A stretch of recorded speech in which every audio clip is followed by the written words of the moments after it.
Hello, beautiful seeker. Welcome back to the Existential Shift. Thank you for being here. If you're new, my name is Morgane. So, more time on my hands, more content for you. Those of you who've been around my channel for a while, you know that on top of knowing tarot, being a tarotchi, and if you're new, by the way, I do 13 tarot scopes every month for the signs. But some of you know that I also know how to read runes. Just a little bit of an example of what runes are. Hello. So I want to try and give you a rune reading, and with clarifying it with the tarot and possibly pulling out some oracle cards. A little bit of general knowledge. What are runes? So rune in Gaelic, the literal translation means secret. So it's the secrets of life. It's one of the most ancient divination tools that is known today in history. Some will say the most ancient. There are those who will say that the I Ching is more ancient. Okay, respect to all. Anyway, it is for sure one of the very most ancient divination tools, way before count, from Norse mythology, from Celtic times, from Druid times. If you're familiar with the Camelot mythology of Arthur, King Arthur, and his 12 knights of the Round Table. So Merlin, the magician, used to carry around a sack of runes, and that was his divination. Okay. Classically, there are 24 runes, symbols carved on stones or on wood. But in the last 30, 40 decades, they've added an empty rune. Weird. So that's relatively new. I do use it. Some runics don't. I do because I like it. It's like the Joker card. It's like the Fool card that it can go anywhere. They're way more raw than the tarot. Very direct. They are letters. They are sounds. They are colors. They are very ancient archetypes. They come from Earth. They are Gaia originated. They are of the elements. It's something that high priestesses and witches are known for. More of the ancient ones, actually, if you want to go really, really back. They're Viking culture oriented. So there's a lot to say of the runes, obviously, but I'm not going to turn this into a rune class. I just want to give you a little bit of a, background, because most people are familiar with the beautiful tarot, but not as much with the runes. So just so you know what to expect. Okay, I'm going to. This is something new that I'm trying. My patrons have already been experiencing the runes because I post daily rune messages on my Patreon, and I post it weekly, rune for the day. So for my beautiful patrons, hi, you guys are already aware, but let's introduce them to my general public of seekers, and if you want more, consider joining Patreon.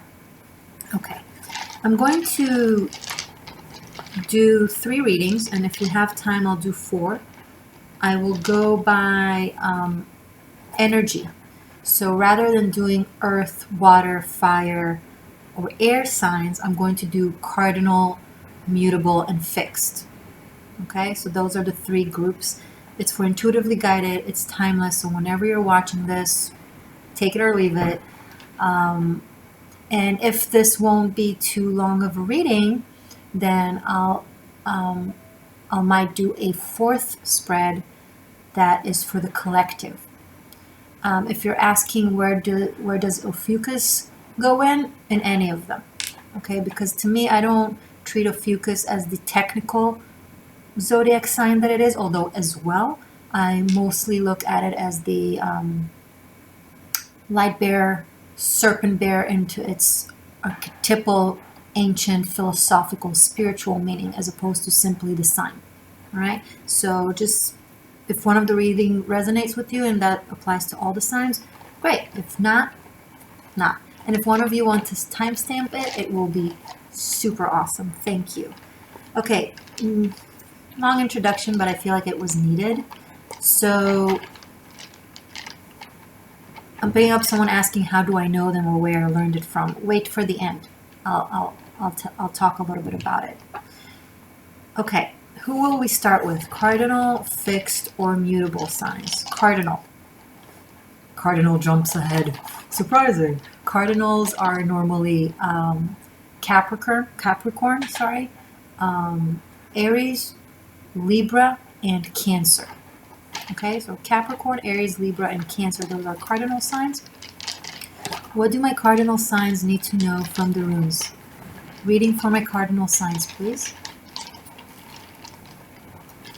Moon messages for my cardinal signs. What do my cardinal signs need to know now? Messages for cardinal signs, please. So I'm holding them in my hand. There's all kinds of ways of pulling runes and doing spreads. There are, I kind of go about it the way I go with tarot normally, which is more intuitive.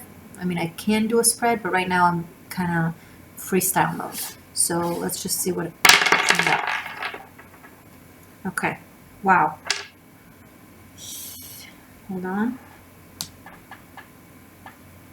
Let's put my phone on silence. So I have 3 runes. Maybe I'll pull more. We'll see if we need. I have Fehu in the upright, which can denote the letter F if it's relevant. I have Tir in the upright. All of them came up in the upright, which is great. Tir or Tiwaz. There's all kinds of ways to name them. And Gebo or Gifu. Tir can be the letter T. Gebo can be the letter G. Fehu, Tir, and Gifu. Okay, so this is a love reading.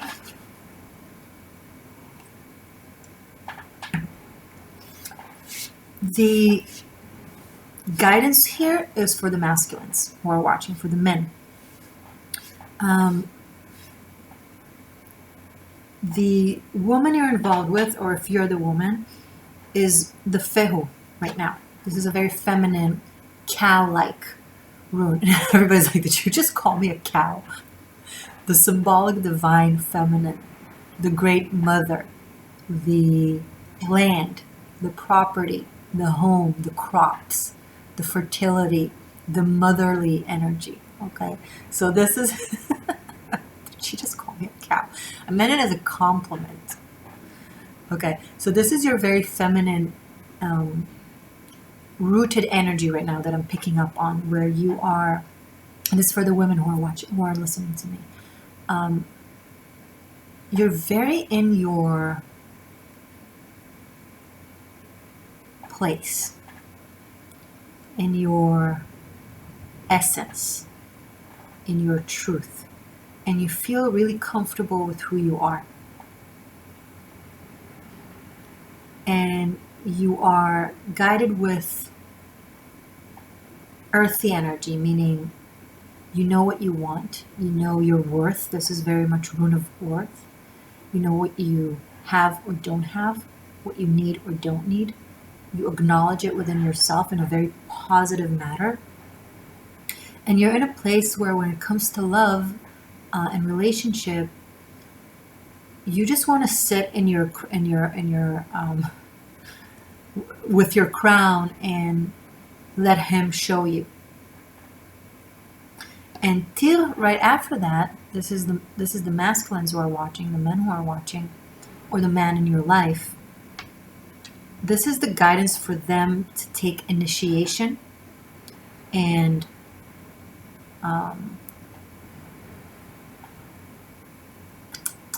guide the situation. Like, this is not a reading that says, oh, the woman you need to initiate right now, this is not a good time or a good energy. The best energy for the woman here is to stay in her, I want to say power, but I don't want it to sound like a negative control type of power. It's not that type of power. Strength. Divine femininity. Because in turn, that allows the masculine to wake up, the masculine energy to tap into their strength and their initiative. The divine masculine as a theme and as an energy is now at a very crucial time in their life. Many of them are really waking up. The past winter was a combination of hibernation and integration and a lot of shadow work and awareness and really slowly waking up to who they truly are, and becoming acknowledging and becoming aware of how they really feel. And this is the time to allow them to do that, to not push, to not initiate. Now, this isn't from a place of, I can already hear the shadow aspects of feminism. No, but women do and can do. Because we all have feminine energy and masculine energy. We all have passive energy and active energy. We all have energy that receives and attracts and gives and comes. Okay? Right now, the divine feminine is called in this reading to tap into her femininity and be in her kind of, I would say, high priestess mode. Work on whatever it is that you're working on. I'm not saying to not communicate. I'm not saying be completely passive. I'm saying allow. Allow. It's not weakness, it's strength. Allowing is strength. Being able to let someone do something for you or without you isn't weakness, the opposite. Forcing yourself and them to show that you can is weakness. It shows insecurity. It shows that you feel like you have something to prove.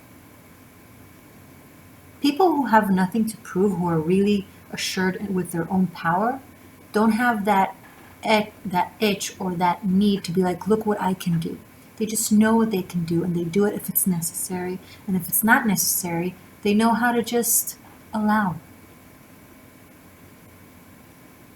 Inaction is action. So the guidance is to remain in your creativity, and by energy, because it's yin and yang, right?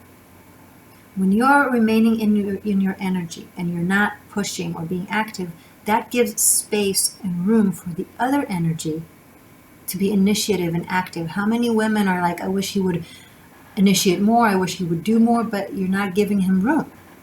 Because you constantly initiate and you constantly do, he doesn't have room. You want him to initiate and do and show himself? Give him a chance. Make space. And it shows that this is like a cause and effect, right? It's one following the other. Fehu, Tir, and then Gebo, in the way they fell chronologically.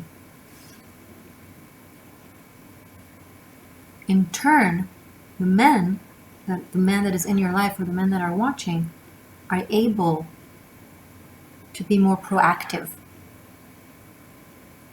and go after what it is that they want and show the other side their interest or their ability or their strength. Just like women want to be able to prove their strength, so do men.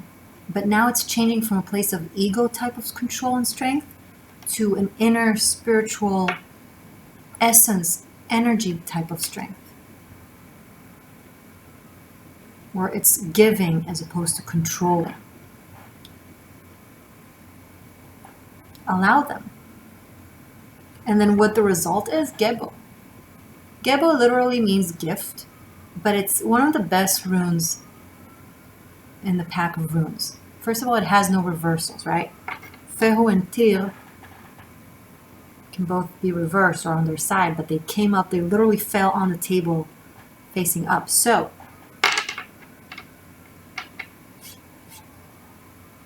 something is really aligning. This is harmony. This is balance between energies.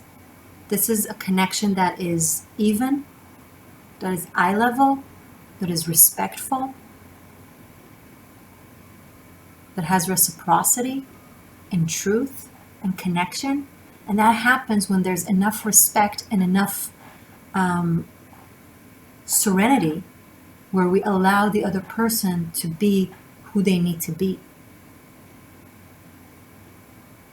Because when you are who the other person needs to be for them, then they can't. It's not lead by example in this case. It's lead by allowing the other person to be the example of themselves. Hey, if you're going to do the dishes, I'm not going to do the dishes. It's already done. Thanks. Hey, if you're going to call me all the time, I'll never call you because we're already talking. Thanks. If you want to create an even give and take, and you feel like you're doing more than the other, retrieve. But if you're doing less than the other, match the middle. Now, it's very positive energy of feminine and masculine right here. Now, Feo can also be property and home. This could literally mean that you're spending time with a partner or with a loved one or with your family. Either the obvious because of the times we're living in right now and because of the circumstance of when I'm recording this, a lot of people, most people are at home. So it could be that with a really positive vibe of love and harmony. Okay, that was an entire reading on itself and I didn't even pull out cards. Let's see if it works with pulling cards, because I don't want it to be too long. Still have 2 more readings to go. I'm using the Spellcasters Tarot. What can you tell my cardinal signs? Why do we have Fehu and Til and Gebo? Please complete this message for my cardinal energy. For Fehu, Til, and Gebo.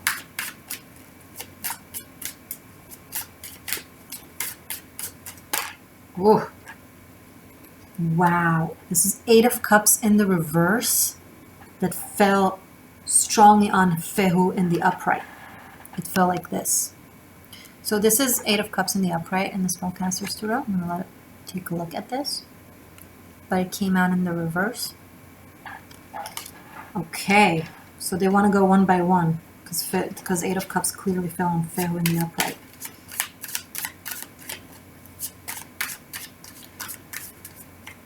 I feel like someone might misinterpret what I'm saying. Probably a woman, feminine energy, will misinterpret what I just said about being receptive to playing games, to like not answering or disconnect for the sake of connect. I didn't mean it from an ego place. If you'll do it from a place of ego, you'll just stay in limbo of being on the other side because the guy that you're dealing with will feel it, will sense it. So it's not the best approach. I mean, obviously, if you can't answer, you don't answer. It's not like if you're taking a shower. I'm not saying to rush to your phone, but I'm saying don't do the mind games, the manipulation, the tricks of, oh, he wrote me or he called me, I'm going to wait an hour on purpose. If you're in a meeting, Zoom meeting, or your phone is on silence or whatever, or you're talking to a friend on the phone, obviously it might take you some time to get back, but energetic-wise, be in a positive space of answering, replying, again, reciprocity. What I was saying was about balancing the overaction. And if you feel like you have to play games with someone, consider if it's the right energy for you, right? Because we're at a time where we really want to be sincere with each other. Like, there's no more room for masks and bullshit. Like, playing games is so boring. I don't know how people do that now, honestly. I'd rather lose potential connections and relationships than have them being based on ego and mind games and manipulations, and it's so tiring. Like, how do people even have energy for that? I don't understand it. But maybe I'm the odd bird, I don't know. But the thing is, it actually saves you a lot of energy, it saves you a lot of time, and it saves you a lot of heartache, because if something works out for a while just based on these egoic, negative ego things, I'm not saying self-respect and honor and virtue and self-worth and value, right? I'm not talking about these things. I'm talking about simply playing games to be in control, to be the top dog, right? Eventually, you get to know the actual person, or they get to know the actual person in you, and it doesn't work out, and it breaks down. So it was just a waste of time and a useless heartache. I'd rather avoid all that. I don't know about you. Okay, let's pull out a couple more cards for Tyr and then for Geba.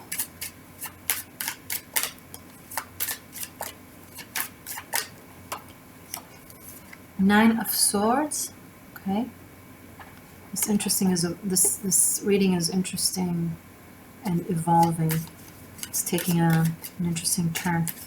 And card for Geba, one more card.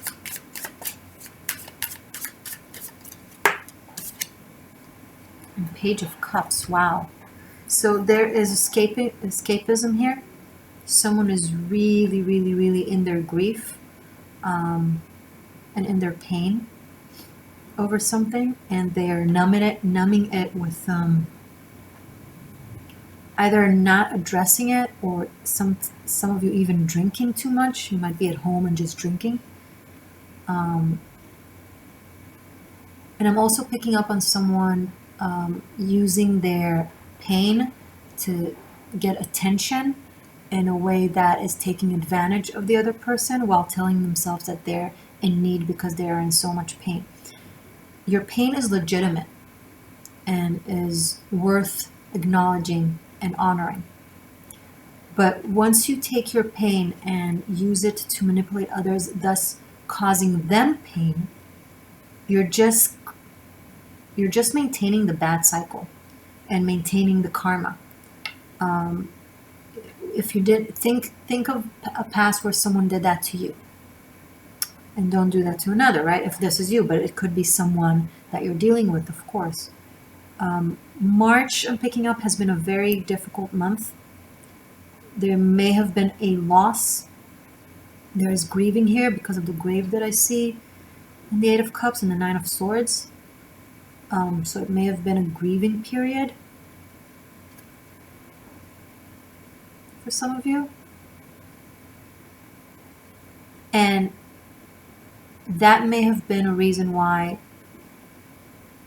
a potential love connection couldn't progress or even start because of that. And it's not to blame, it's just temporary delay because of a natural reason. So it means that maybe something that was delayed either on your end or on the other person's end during March, it was because they were going through something very deep and very dark. But now there's a waking up, because Fehu is more like summertime and springtime. So comes spring and summer, there's renewed energy and coming back to life kind of thing.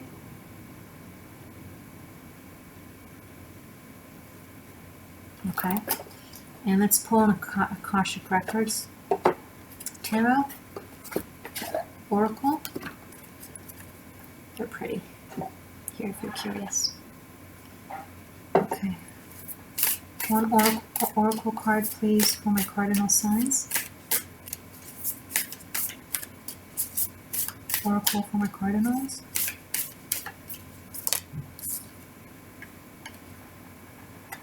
Setting your course. Three of Scrolls. Okay. You want to see the cards? I'll show you.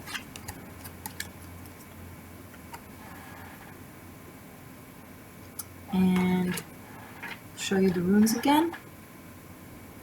Oh.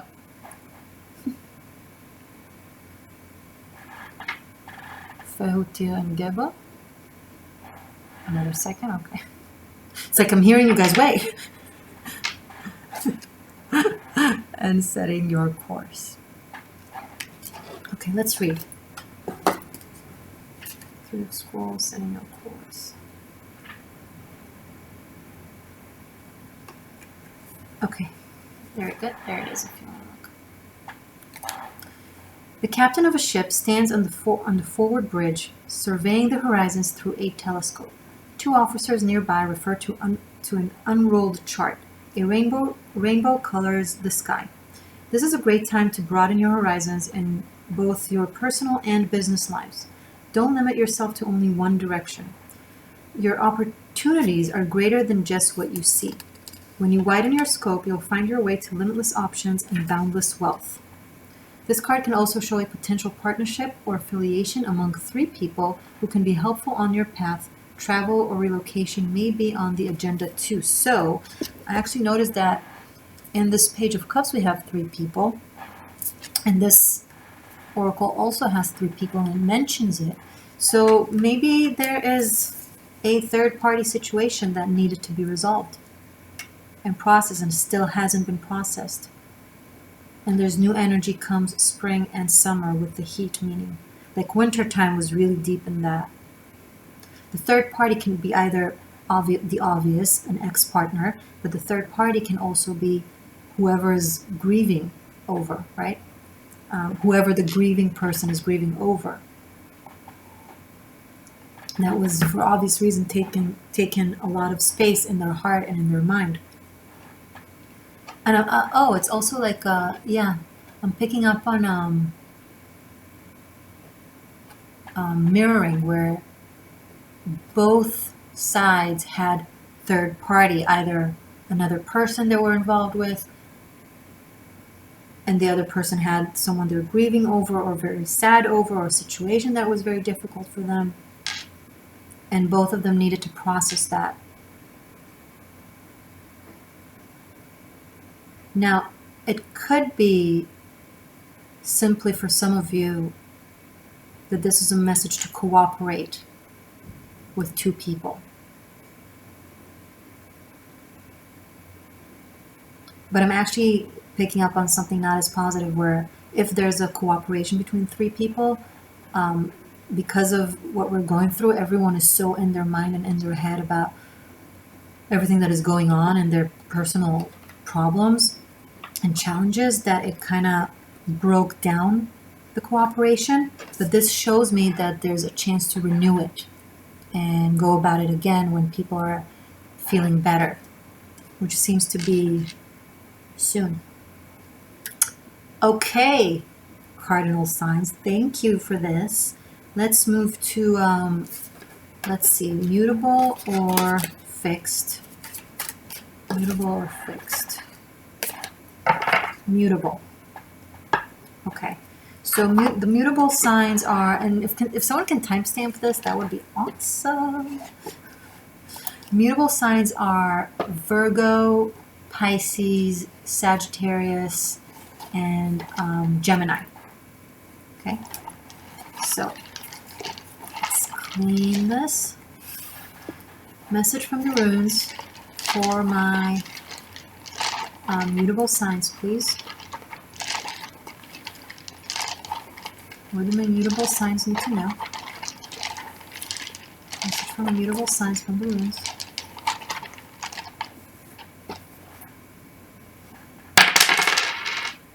Okay, we have Sowilo lying down. Sowilo goes like this.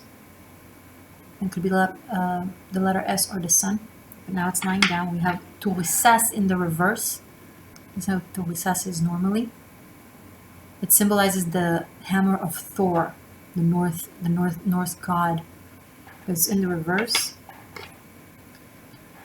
Now this in the upright. Okay, this is a difficult reading, but we'll get through it. And we didn't pull out tarot yet, right? So Sowilo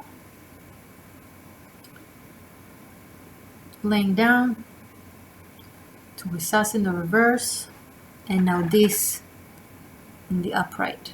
Can you see?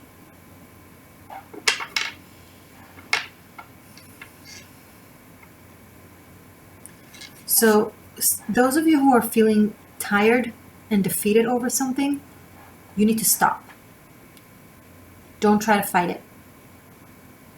Complete inaction. Retrieve. Surrender. If you're in a battle, in a quarrel, in an argument, in a difficult situation, conflict is not advised at this moment, because there's a good chance of losing way more than your ego allows you to admit that you can lose. Sorry, this one isn't as easy.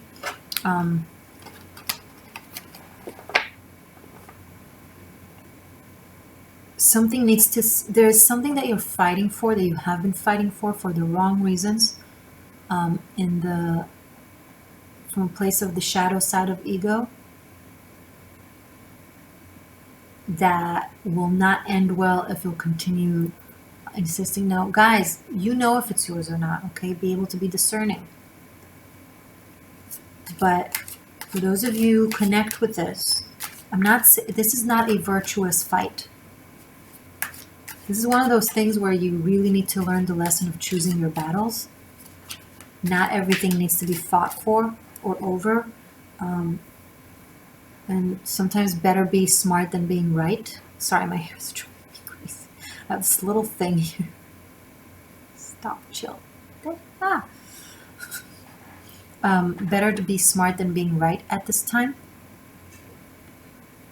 And sometimes best tactic is inaction. Now, if we're talking in like war terms and strategies, there's a term in Islam called hudna, which means peace, but not really. It's more like a peace for the sake. It's ancient meaning anyway. Like, and if there's anyone who wants to correct me or elaborate on that one, go right ahead.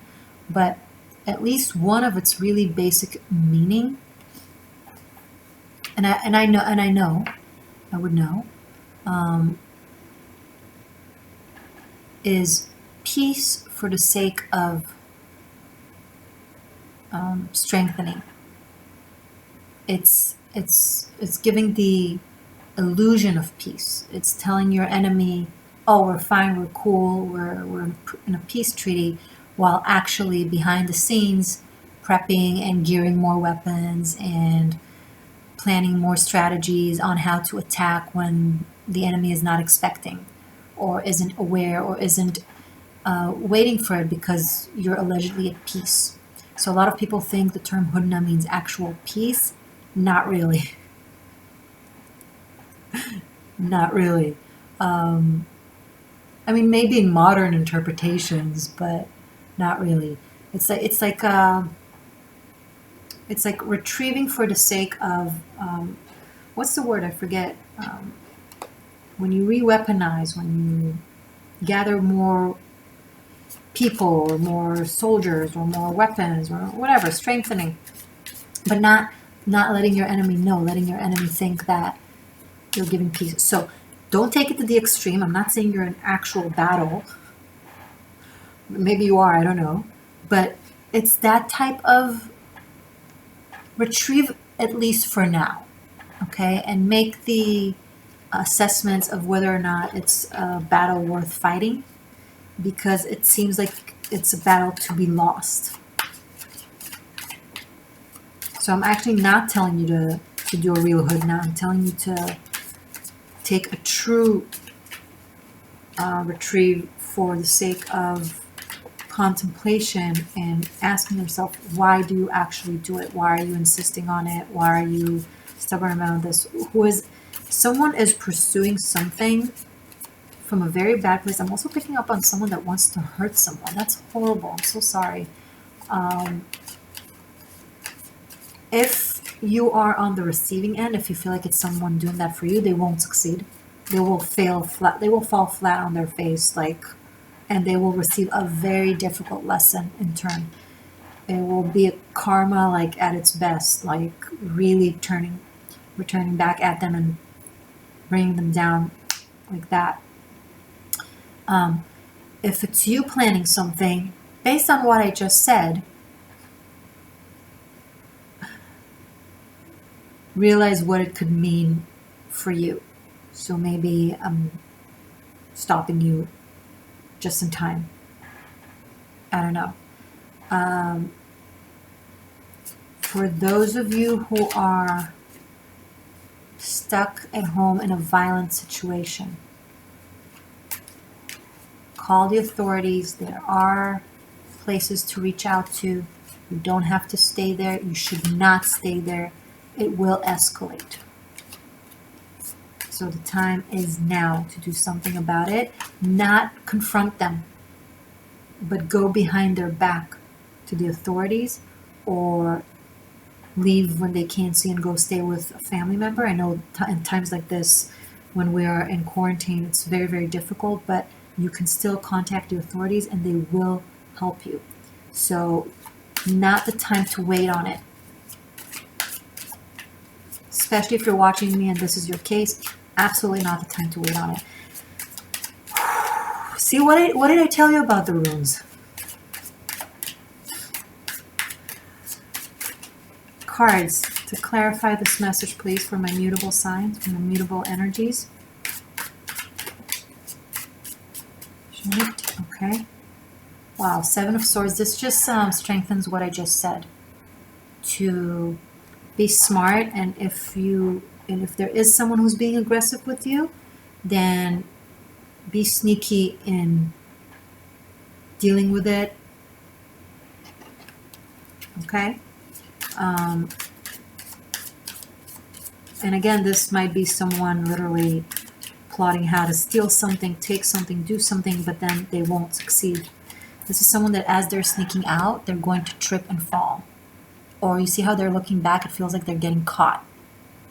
Okay, so that's the good news about this. Whoever has the ill intent will not succeed. Show me more. Clarify with more. Okay. Four of Wands, beautiful. There is someone that can help you, that really cares for you and can really, really be there for you. And for the more mild cases that aren't, God forbid, violence or things like that, there's a real opportunity for reconciliation. And right after Four of Wands, Six of Wands, beautiful. And you can be victorious. You can choose where to take this to. If you choose to lead by example and not do the sneaky egoic thing, rather be the bigger person and show people your virtue and how you can approach them with peace, with a peace offering, you will receive admiration and gratitude. And it will really, you're taking a negative energy and transmuting it into positive energy. And it's an opportunity, it's a crossroad where you get to choose. And the decision that you'll make will be very meaningful for a very long time for you, because it will seriously determine a path, a major path that you can take in your life. Like what kind of energy will come to you from here on. If you choose the negative, being right over being smart kind of attitude, then you'll keep manifesting and receiving events, situations, people, like circumstances like that. But if you were to switch it around and create something healing and inspiring from this, like as an opportunity, it will open up a completely different path of a way of a lot more cooperations, harmony, you being acknowledged for your positivity and for your leadership skills. That's really awesome. It's a very important lesson in your life right now, a crossroad. Cool. That brings up my Karmic Shift and Liberation Teroscope that I created to look into your karmic past lifetime karma, current lifetime karma, and generational karma, because we're at a very karmic crossroad where we either release karma and move and step into new earth, into a new paradigm, and are more towards unison, or we remain in this karmic cycle of cause and effect that are negative, but even deeper because there's going to be a way bigger difference between people moving on. So this is a time to work as much as possible on releasing karma, not by denying it, but going through it. I always say the only way out is in. The only way out of karma is in karma. When you try to avoid taking exams or lessons or tests, you will only have to come back. You won't be able to graduate, and you'll have to repeat the academic year, or the lesson, or the class.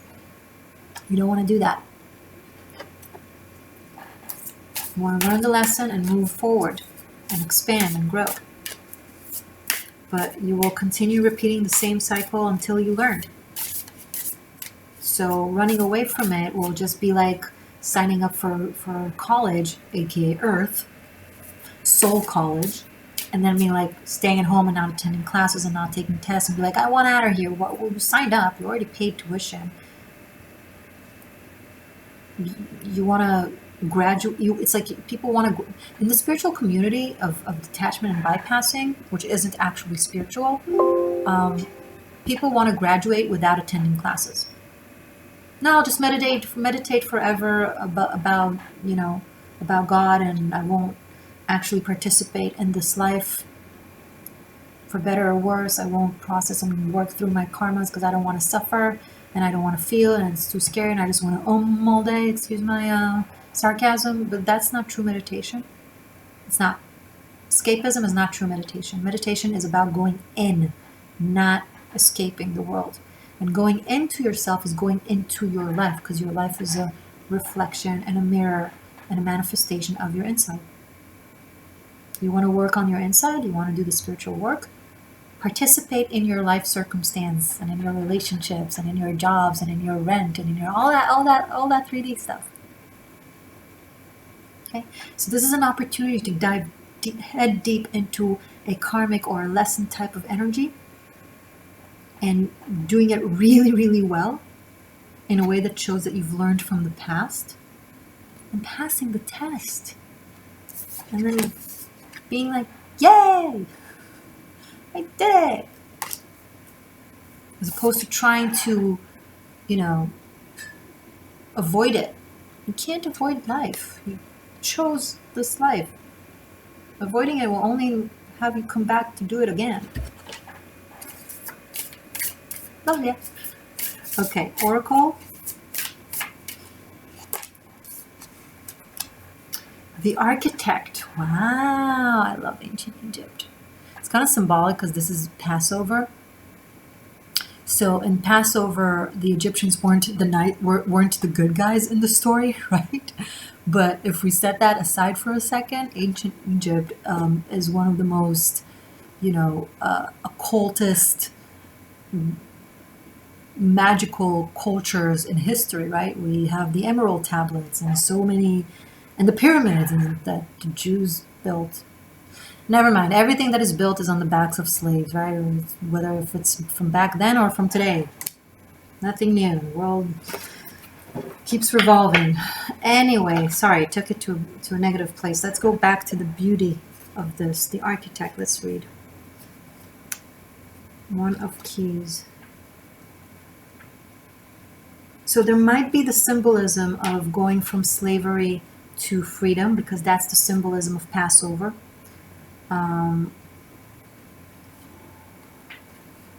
But let's just read and see what the card says.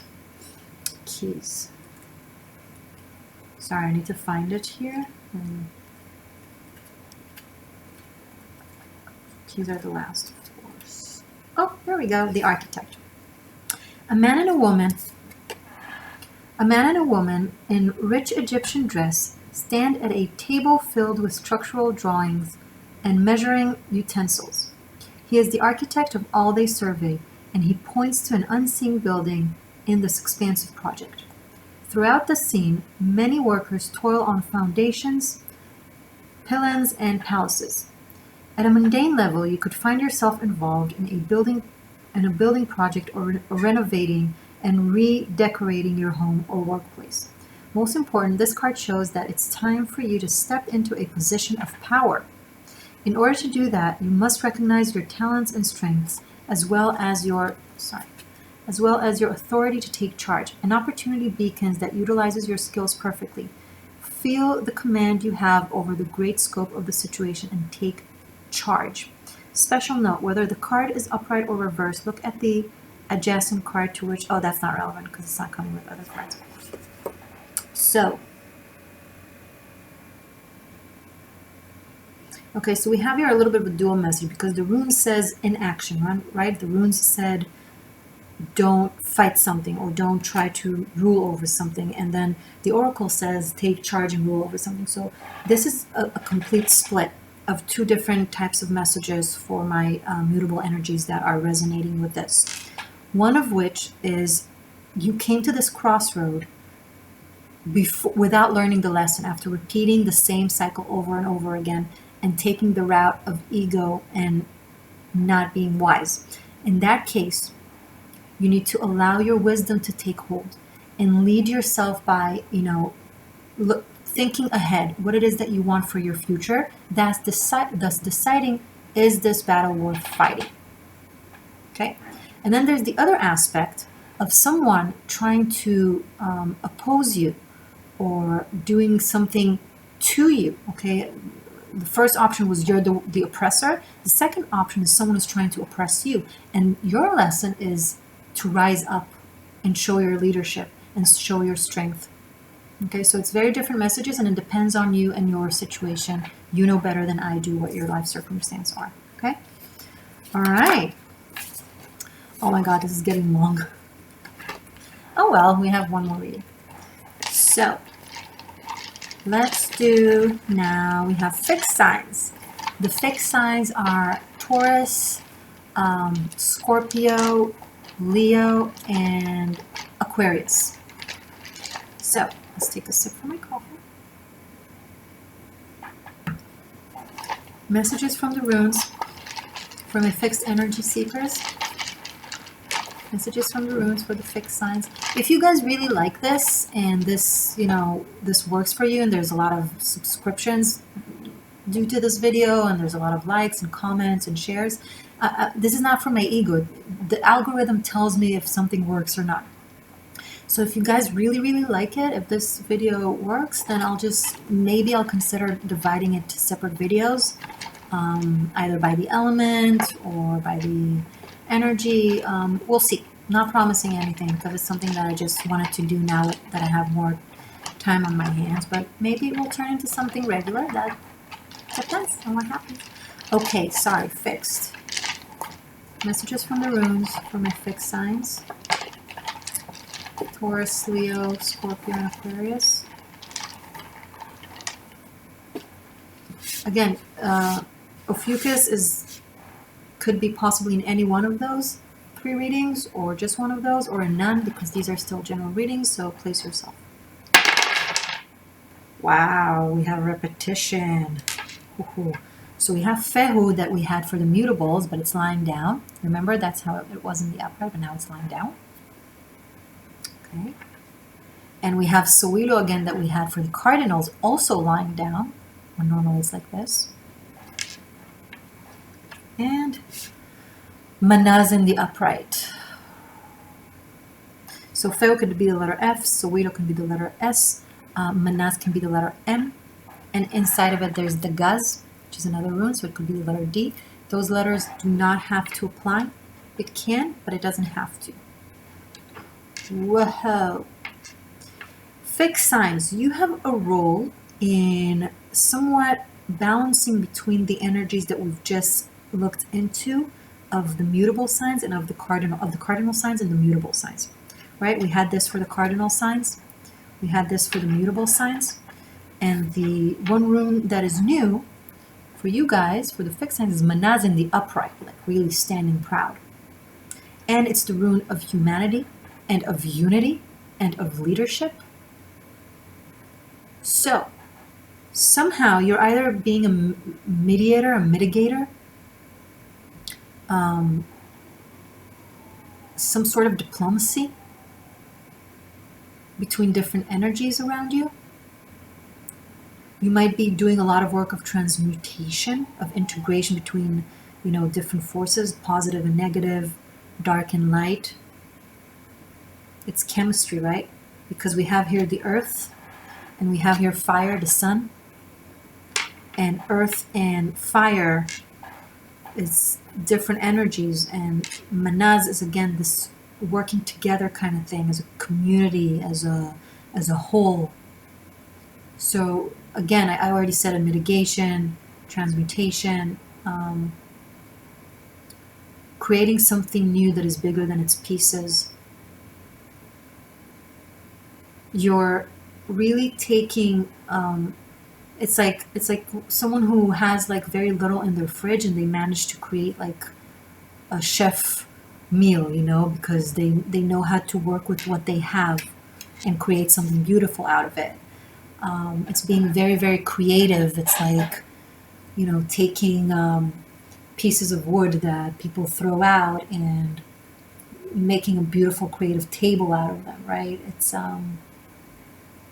It's taking a group of people that don't have a lot in common, or have some conflicted energies within it, and leading them, and connecting them, and bringing them together with a common goal and a common cause.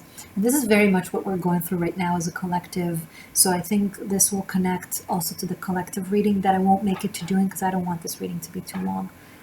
But they kind of gave it to me 2 in 1, and I feel like, so the fixed signs seem to have an important role right now with the energy of the collective.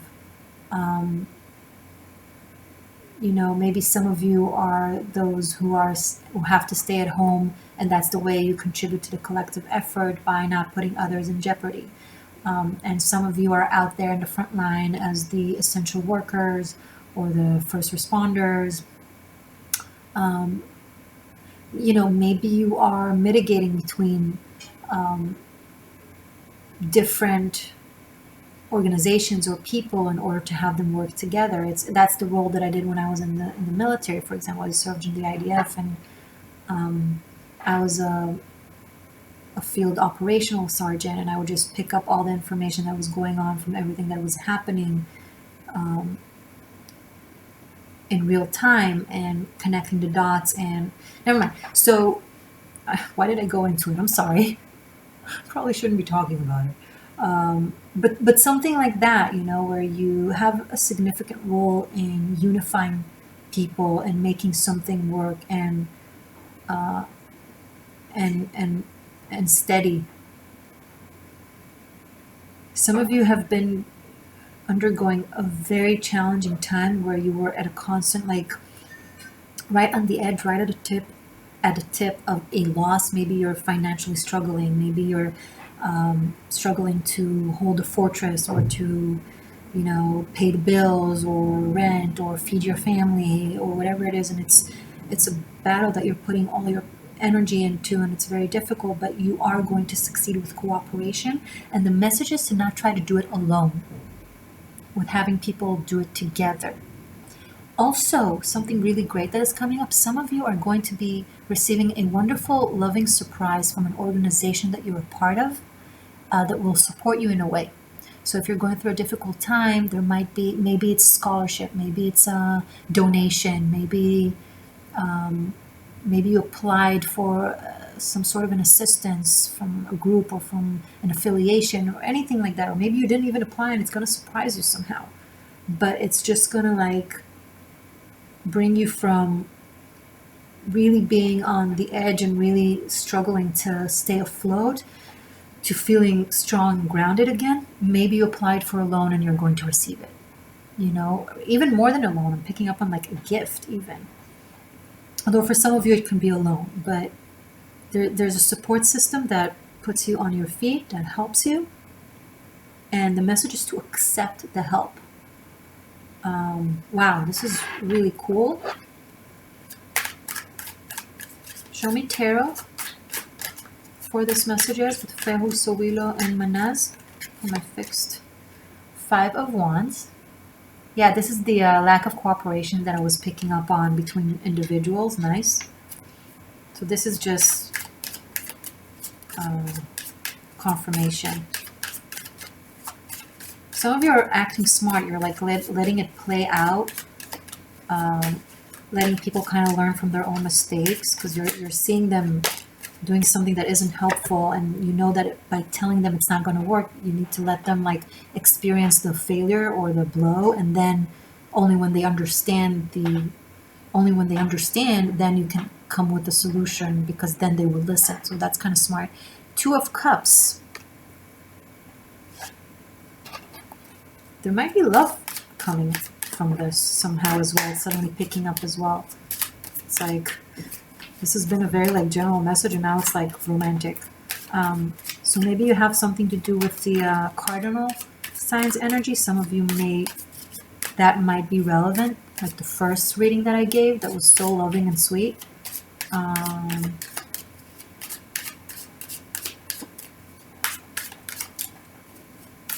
One more card.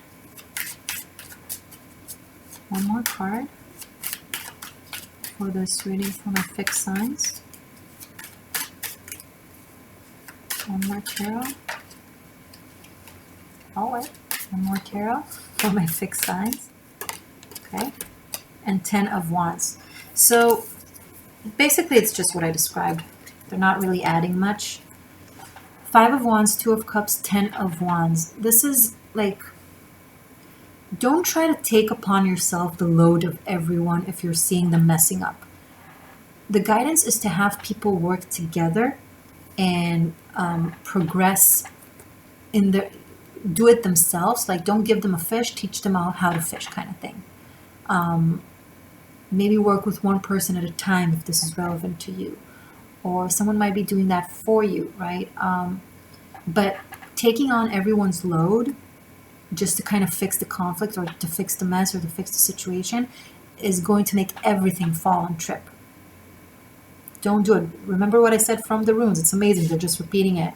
Like, don't try to do it on yourself. It's okay to lead. It's okay to be led. It's okay to cooperate. The message is cooperation, cooperation, cooperation. And helping people work together and help each other, as opposed to compete with each other. And then no one wins. Okay? In this case, if there will be competition, if one person will try to take all at the expense of others, everyone will fail, everyone will lose. But if each contributes a little bit and receives a little bit, like an even give and take cooperation between people working together, it's kind of what's going on. Oh, interesting. It's kind of what's going on right now with the states in the US. Rather than bidding against each other or competing against each other over resources and supplies and help, work together. This is one of the lessons that we are facing now as part of the new earth. Learning that we have to cooperate. That each man to its own, each country to her own, each state to its own is not working.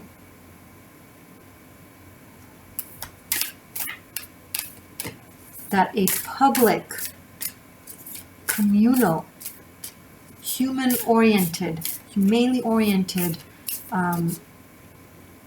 work ethics of cooperation and unity is what makes everybody win.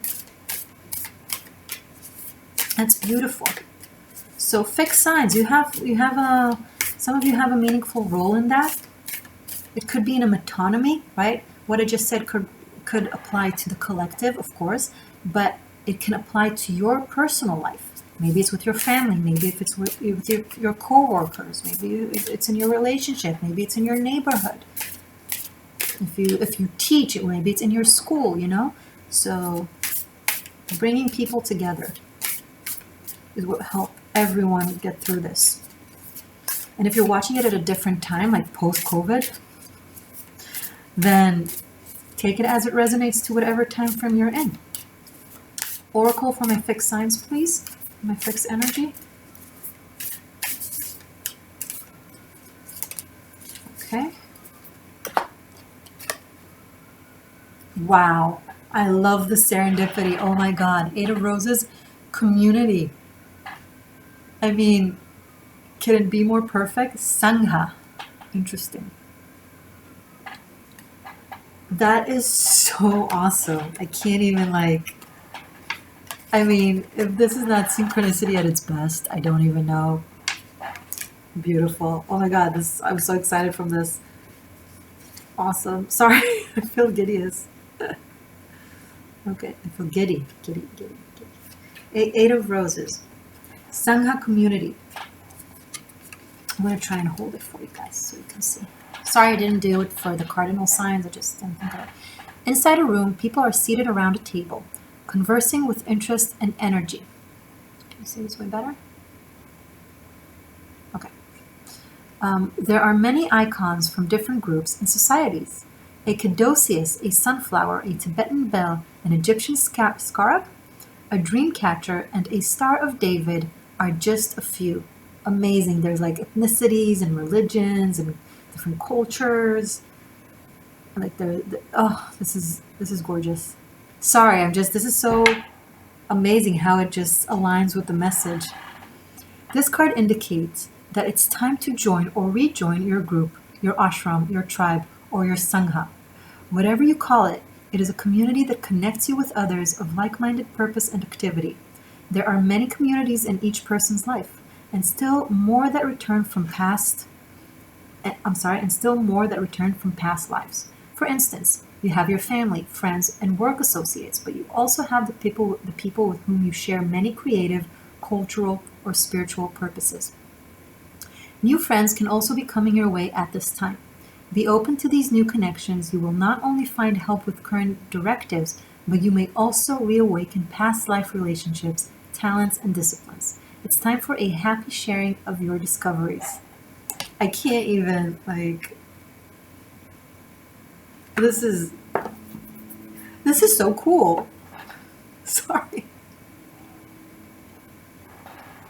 Okay, this just made me really very, very happy. Okay, guys, that was awesome. I'm actually in the mood to pull out some animal spirit cards.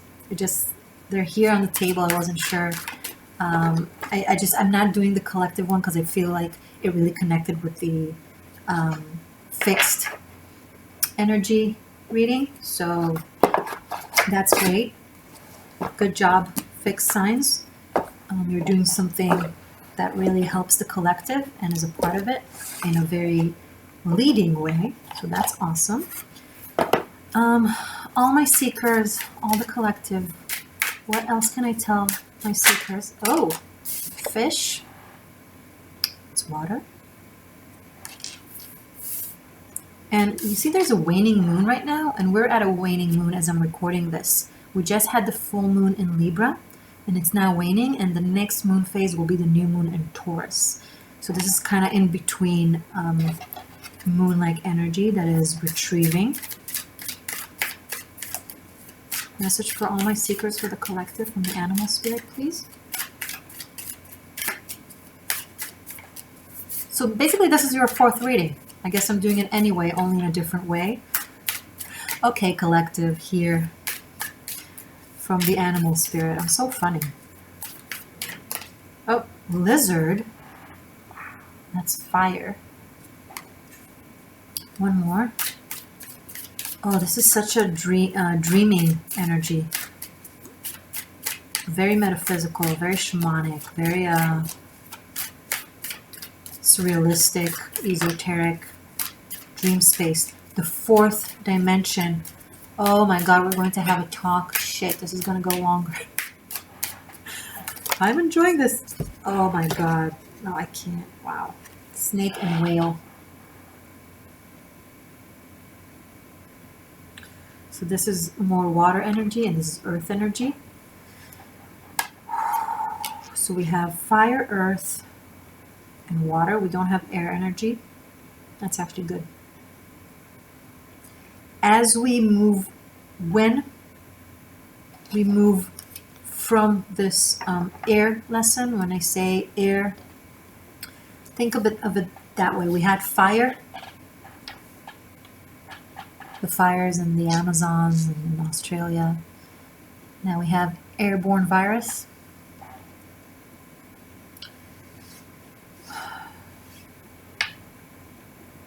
And on the table I have the other elements.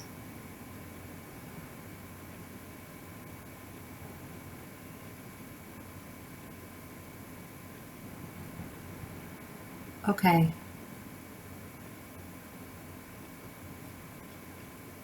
Sorry, this is a lot what I'm picking up on. It's not something that is new to me, but it's the first time it's coming so strong within a reading. I wrote about it in the community tab very lightly when it comes to how we're experiencing the elements right now coming upon us, or as an effect to the cause, like action, what we did to the planet, reaction, how the planet responds. Nature is equilibrium, right? Sorry, 1 second. So what is coming next is water. Now I'm going to focus on the healing positive aspect of it, because that's what I choose to do right now. That is what the right thing to do right now. There's no point in talking about the other aspect. I'm not doing it because I'm scared to talk about it. I'm not doing it because I don't know how to talk about it. I'm doing it because I know what comes when it comes to guidance, and what needs to be heard at a certain time and what does not need to be heard at a different time, at a certain time. Okay. Sorry, please bear with me because I'm processing a lot right now. So our subconscious as a collective is really starting to get it.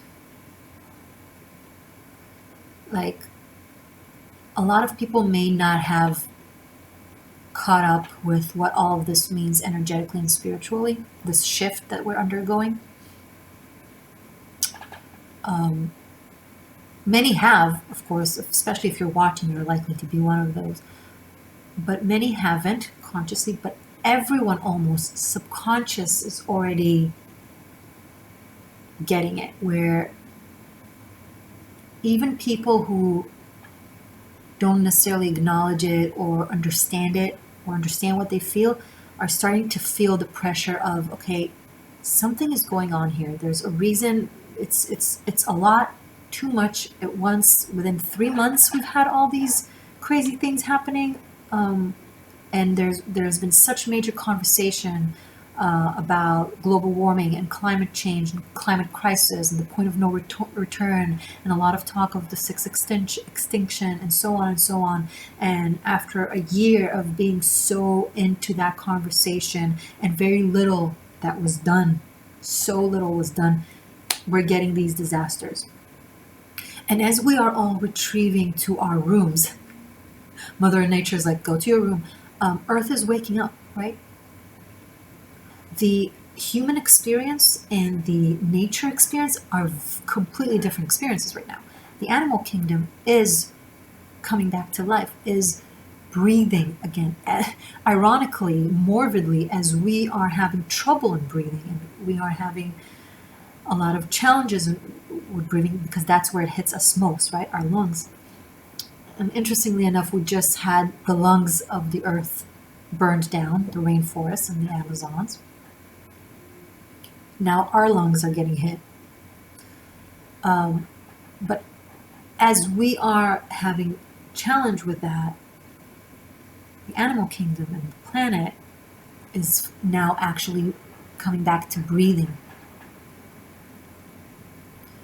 And it's something that even if people can't see the cause and effect and don't make the connections immediately in their cognitive front lobe conscious mind, again, the subconscious is aware. And it's starting to stir. It's rising up from a very deep place in the ocean, right? The ocean is a metaphor. It is the subconscious. What do we know of the oceans? Barely nothing. And all the plastic that we are recognizing that we have been throwing into the ocean, that's just the tip of the iceberg. We're only aware. I think I read somewhere or heard somewhere that we're only aware of 1% of plastic that is in the ocean right now. Like, think of the magnitude. They say that by 2030, if we don't do something ASAP, immediate, there is going to be more plastic in the ocean than fish. And right now, microplastic, which is the really small pieces of plastic is dispersed into, is everywhere. It's within you. If you eat fish, if you eat seafood, like the fish eat it in the ocean, it's in the ocean, the fish eat it, and then in turn you eat it. So it's everywhere. And our subconscious, as the ocean is now starting to have the plastic float up to the surface, it's picking up on it in a intuitive, like the spirit, the dream space. The fourth dimension, you know how you hear a lot about moving from 3D to 5D? Okay, where's the fourth D? The fourth dimension is the bridge. It's between the worlds. It's the passage. It's a space that you're very familiar with in your sleep. When you're sleeping, your dream space, most especially your dreaming. The dream, the psychological dreams is more of the Freudian psychology aspect of your mind, but the dreaming is more the spirit, the soul, tapping into the anima mundi, the collective consciousness, but also the cosmos.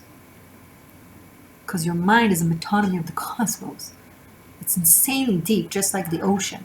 We are conscious to very, very little of it. But now, like I gave the analogy of the plastic starting to float more and more, and we're becoming more and more aware because it's just too much. It sits too strong, too heavy at the bottom of our ocean, at the bottom of our subconscious. That understanding, that realization of what is happening right now to humanity on the planet. And those of us who do the spiritual work, those of us who do true meditation, those of us who do the shadow work, who go into the karma as opposed to away from the karma, who process, who work, who care, who do, perceive, you already know it. And some of us are on the process of learning about it, as many of you that are watching me right now and hearing me teach about it. But those who are not here watching the channel, those who are not aware, they are aware. It's starting. It's starting to really, really, really stir up the subconscious, and it's going to reach very soon. It's a cooking pressure. Very soon it's going to burst into the conscious. Like people are going to start waking up and realizing what is happening, what we've been doing. It will no longer be the voice of a few, but the voice of the many. And governments and leaders will not be allowed to ignore. Not anymore. I find it really, really sad that it had to reach this point, that we couldn't figure it out earlier. There's always free choice. We had the choice of being aware the information was there all along. We could have done so much more way before and not reached this point. But if we didn't hear it in the whisper, we're hearing it in the shout, and hopefully we won't hear it in the, what's louder than a shout, in the explosion. But the collective is, as a collective, as a whole, is beginning to really see, because it's coming in, it's right in front of their eyes. It's no longer something that they need to investigate, research, be intuitive about, being reflective about, over really, really care. It's something that they can't look away anymore. There's nowhere to look away, because if it used to be here and then you had like a 340 degrees and then those 20 degrees you've completely ignored. No, I'm not watching. Now it's like it's starting to surround all of us, from all of us. It's not just in a country far, far away. It's not just, those immigrants. It's not just, those poor people. It's not, just those minorities. It's not, just in Asia, just in Europe, just in this. It's everywhere. Every continent is going to have something. Already does, right? This is a global thing. So empathy is with experience, right? When you go through something yourself, that's how you develop empathy to a situation, because if it's somewhere far away from you that you don't relate to, empathy happens from relation. When you relate to something, it's easier to emphasize with it. When you know how it feels to go through something, then you have empathy and care towards it, and you have the urge to work on it or to fix it or to heal it. And there were too many people, too many cultures, too many societies that were just, it doesn't touch me, so it's not, By the time it reached me, there was no one left to fight for me. You know that poem? I forget the name of the person who wrote it. I'm sorry. So this tells me that our ocean aspect as a collective is waking up. It's coming into the fourth dimension, the bridge between the cerebral mind and the conscious mind, between the subconscious and the conscious, between the 3D condensed reality and the 5D not dispersed, but higher frequency reality. When I say higher, I don't mean better. It's an interpretation in the mind, thinking higher is better. But everything is ebbs and flows. Ebbs and flows, I'm sorry. High and down, mountain and valley.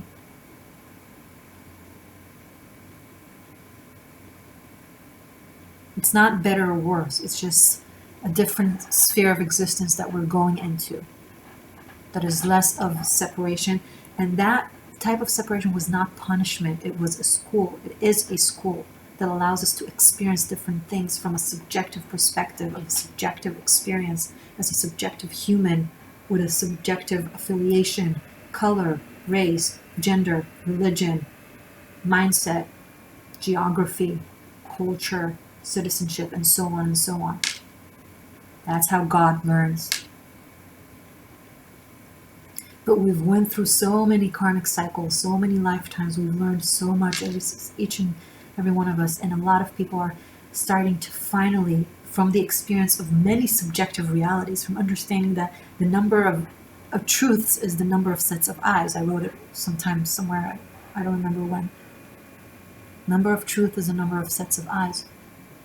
So from experiencing so many different sets of eyes, so many different subjective realities, we now have a more vast 360 understanding of life and of the world, and we can have empathy because we relate to the other. Because now that if the Western society, if the Western world is now experiencing what minorities are experiencing, what third world countries are experiencing when we have pandemics and disasters, now it affects everyone. So now we understand. Now we know how it feels. Now we understand that it needs to be fixed. Now we see what we do to Mother Nature. It's in our eyes. It's inevitable. A lot of us already know it. A lot of us have been fighting for this for the longest time. And some people were just numb. And I'm here to tell you that those who are numb either are now starting to pick up. I'm feeling a lot of new waves of newcomers that are coming to my channel. And even those who haven't yet started, the search for this vaster knowing, they're now, I'm telling you, they're waking up. They're seeing it. It's in the middle. It's on the bridge. We're on the fourth dimension, all of us, and the transition. The dream space. The lizard, why am I keep showing the lizard? Because the lizard symbolizes in shaman cultures the seeing, not looking at something, but seeing into something from the energetic space, from the dream space, being able to be in both worlds at the same time. And the snake here, I'm sorry that I've been ignoring it, I wasn't actually, from the earth element, there's all of this feels like neurotransmitters of information that were hidden beneath the earth, like roots of trees. Trees communicate underground between the roots. In a forest, if there's a fire that starts in the northwest corner, from my perspective, for you it's probably northeast the way I'm pointing. If there's a tree over there and there's a fire here, from beneath the ground, from the roots that are connected to all the trees in the forest, it signals, it communicates it to all the trees in all the corners everywhere. They communicate with each other from the roots. It's an information system. It's like a brain. And then the one on the southeast knows, and from your perspective, probably southwest, whatever. Sorry. What difference does it make? Morgane? Anyway. It's like the entire the neurons are like really starting to echo stronger, brighter, and it is only contained still temporarily until we are ready, and then it will burst, earthquake. Sorry, never mind. So this is not, I'm not saying anything of Armageddon at all, and this is not news for anyone. You know, earthquakes and tsunamis have been around since forever. So I'm not renewing anything, and I'm definitely not trying to scare anyone. But I feel like whatever natural disasters were to occur, it will be a direct reflection of this shift that we're going through.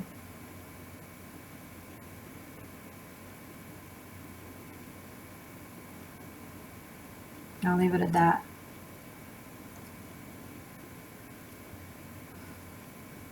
Is there anything else I'm supposed to say about this?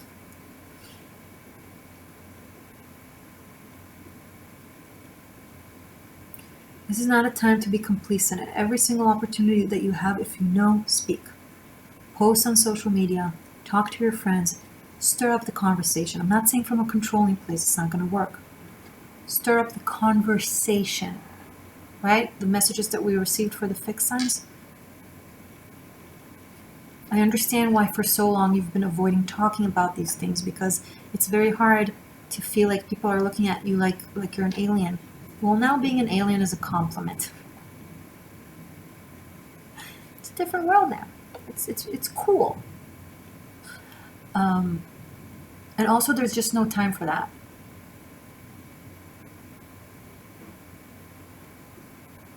Do your share, you know? Not from a controlling place, because then people don't listen like that.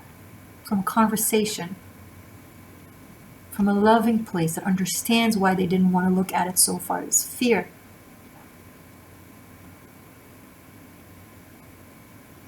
If you consider yourself a healer, then yes, generate change and awareness, but from a place that sees the other, that puts yourself in their shoes, and communicate in a way that is respectful and eye level. Because if you communicate in a way that creates a wall in between you and creates resistance, then you're missing the cause. They're not listening. Right? When in Rome, don't yell in, I don't know, Chinese and expect and get upset that they don't understand you. Chinese is legitimate, but you're in Italy. So I didn't give really good examples considering the time that we're at. I know, I'm sorry, but you get the picture. There's a reason why we have so many languages. Learn to speak them. Okay. Wow. That was great. If you want to help me out with timestamping this, I'd be really super appreciative. Don't forget to check out Patreon, Tarot Masterclass Bunkai, and Karmic Shift and Liberation. Karmic Shift and Liberation is also available on my Patreon for unlimited streaming on tier number 3. On all tiers 1, 2, and 3, there's daily messages from the runes that I post weekly, and of course there's all the extended tarot scopes that I post every month, all for unlimited streaming for a monthly membership that you can cancel anytime. But these things are also available currently on Vimeo to purchase separately, so up to you. I will also link below a way to book a private reading with me if you're into that. I'm not sure when you're watching this. At one point I'll probably stop doing private readings, so if you press the link and it works, great. If not, I think that's it. I love you guys. Stay safe, stay true, stay magic. Subscribe if you're new.